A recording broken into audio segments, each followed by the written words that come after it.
I'm sorry, pero ikaw ang tuluyan ang lalabas. This is not the end of your talk journey inside the mansion. This is just the beginning of great opportunities that is about to unfold. We wish you a safe and wonderful adventure after this. Excited kaming makita ang next achievements mo sa labas ng mansion. But now it's gone.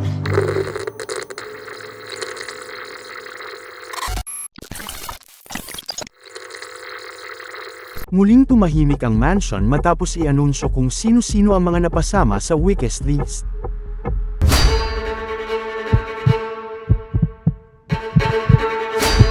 Anya. Benjo. Lidsa. Lloyd. Manel. Kyle, Tattoo.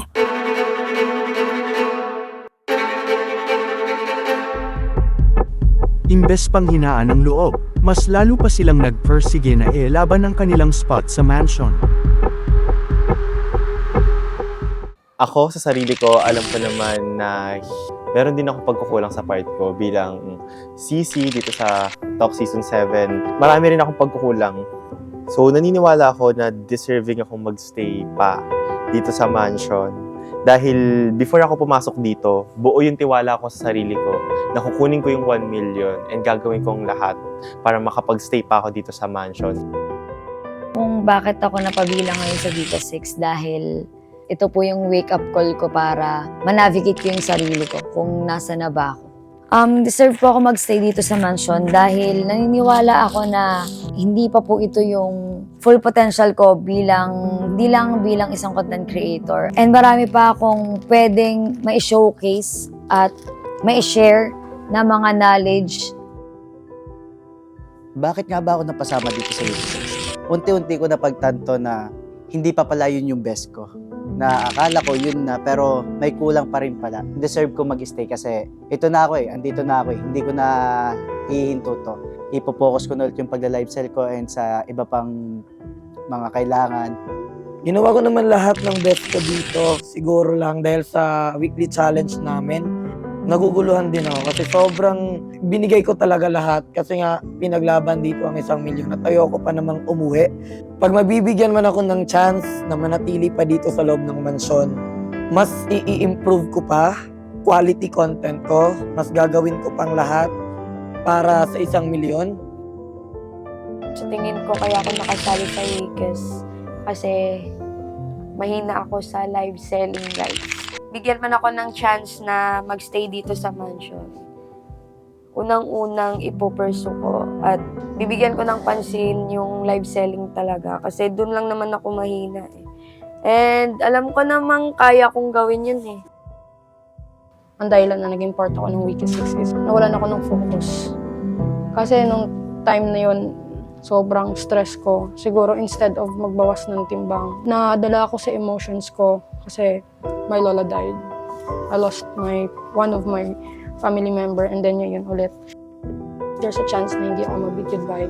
Siguro ibalik ko yung dating ako kung saan maging responsible ako. Especially I am one of the returnees here. Galing ako past season 6. Isa-isa nang in-announce ang pangalan ng mga nabid to save. Papangalanan na namin ang unang content creator na makakahinga ng maluwag at magkakaroon pa ng tsansa na ipaglaban ang kanyang journey sa 1 million pesos. Congratulations! Ikaw ang unang save ngayong gabi. Ikaw ang save ngayong gabi! Kyle! You never did a thing to hurt me. Ikaw ang save ngayong gabi! Lloyd D. So then I wonder if I'm worthy to find a lover of that kind. Ikaw ang save ngayong gabi. Lights up. Don't mind, I'll let you crawl and hear you cry Pinangalanan na rin kung sino ang unang mapapauwi sa mansion. Sorry, pero ikaw ang tuluyan ng lalabas ng mansion tonight. Ayan, ang ating first goodbye ngayong gabi. I see.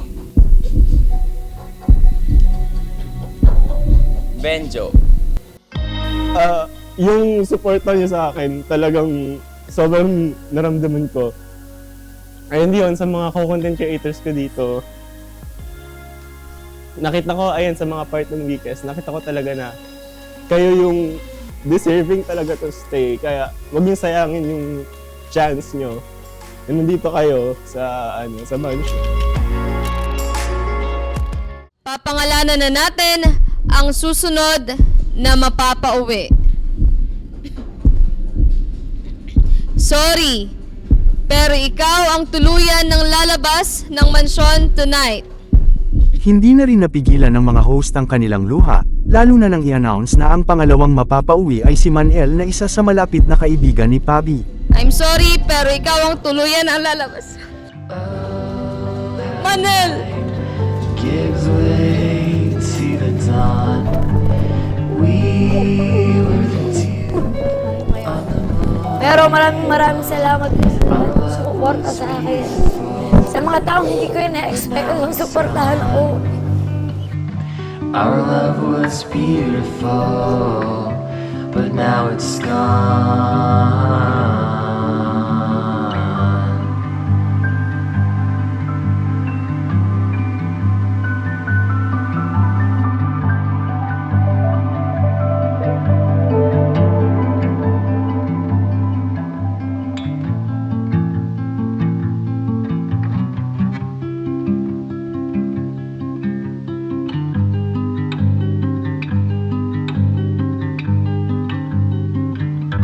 Sa paglabas ng dalawang content creator ay ang pagpasok naman ng dalawang chika babes from Fairfax Academy. I'm Amber Miles from Season 6. So, hi guys! I'm Mami Gray and I'm new to this. Ano kaya ang mga aabangan natin sa mga bagong pasok? Papainitin ba nila ang mansion? Game na game rin ba sila para ilaban ang spot nila until the end of season? Yan ang dapat natin abangan dito sa The House of Collab Season 7.